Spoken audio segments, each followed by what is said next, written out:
David from Athens, Georgia, he said, is the era of truly dominant teams over? It may be. It may be. It kind of depends on how you define dominant. I do think you could do a little mental exercise here. So for a long time, we were defining this as like the Nick Saban Alabama run, the vintage Saban Bama teams where their second and sometimes even third strings had guys that were future first rounders. You don't see that in college football anymore. But they did a lot of stuff that you didn't even see during their run elsewhere. They got beat, but usually when they got beat, it was an upset and it was a really huge deal because no one was built like Alabama. So let's do ourselves the favor of removing Alabama from the equation. So pretend like Nick Saban and Alabama never happened. Outside of them, what did we have? We had Dabo and Clemson. They built a monster in the mid-20 teens. We had Kirby go to Georgia. He built a monster. The LSU 2019 team was insane. I would say the best versions of those teams are even hard to touch today from a roster construction standpoint. But it's more obtainable, I guess, than what Saban had built at Alabama, which was kind of like a Death Star. That 2019 LSU team, I don't think you're going to see that kind of collection of talent either. No matter what the construct of the sport is, it's tough to assemble that kind of talent. But I think the rankings are going to fool you because the way that the portal has changed college football now is such that, you could go the next 5 years and guarantee me that fill in the blank, Penn State, let's just say Penn State, or let's use a team, let's say Georgia. You could guarantee me Georgia's going to be ranked in the top 3 every year for the next 5 years. And even then, I don't know if they were dominant because they're just competing against other teams in their current era. I don't know how Georgia over the next 5 years would have compared to themselves in 2021 or compared to LSU 2019 or Bama 2015, 16, 17. My guess is they wouldn't compare all that well. Now, the follow-up is you don't have to compare yourselves to teams from 7 or 8 years ago. You're competing against, teams that are across from you any given year. But I think it's pretty obvious. You could use Georgia as an example. Look at what's happened to their twos. You've seen this with a couple of other teams too.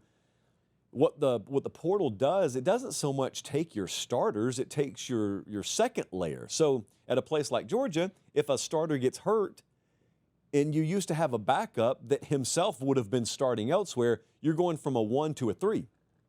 And that catches up to you really, really quick, especially at positions like the offensive line. It catches up to you really quick. So I think the portal has really shaved the second layer out for teams that would have been dominant and would have been elite. And instead, they're still good, but they're a little bit top-heavy. And if you start shaving via injury or transfer portal departure, you can really expose vulnerabilities on those rosters pretty quick. Does it continue? I don't know. With the new structure of the sport, I don't know. Hey, quick timeout. Check and see if you're subscribed to the YouTube channel. If you're not, I humbly ask that you click subscribe. It's free. It doesn't sign you up for anything. What it does is it helps us keep this show free so we can just do college football year-round. All right, back to the clip. I think there's also probably a term that we need to start getting used to, the developmental discount effect, the DDE. If we are in a world where in the revenue share model, most teams have the same amount of money to spend, look for the places that keep pumping talent into the NFL. Look for the places that keep developing at the highest level. Could be Georgia, could be Ohio State, could be Alabama, could be Texas, could be whoever it is. But the places that have a proven established track record of being able to develop, those are the places where a guy would be willing to play for $210,000 over another place that's offering him $275,000. Because they know, yes, $65,000 extra dollars I'd love to have in my pocket, but what I'd really love to have is this place offering me $210,000, develop me where down the road I'm pocketing millions of extra dollars because they developed me and prepared me for the NFL better than the program that was offering me $275,000 would have. The developmental discount effect is something that could benefit the places that it should benefit, which is the places where they're developing football players. I got no problem with that. If the sport's working that way, I got no problem with it. I think dominant is also, I would define it back in the day as more to do with just a stacking of talent on top of talent on top of talent. And these days, I think about windows and I think about retention. So Michigan a couple of years ago, the J.J. McCarthy team, you got a bunch of guys who they could have portaled out of there and probably gotten more money. Some of them could have gone in the draft. They decided to come back for one more year together. They won a title. Ohio State, ditto, last year. They won a title. Penn State's trying this year. Bama is trying this year. And will those teams be dominant? I doubt it.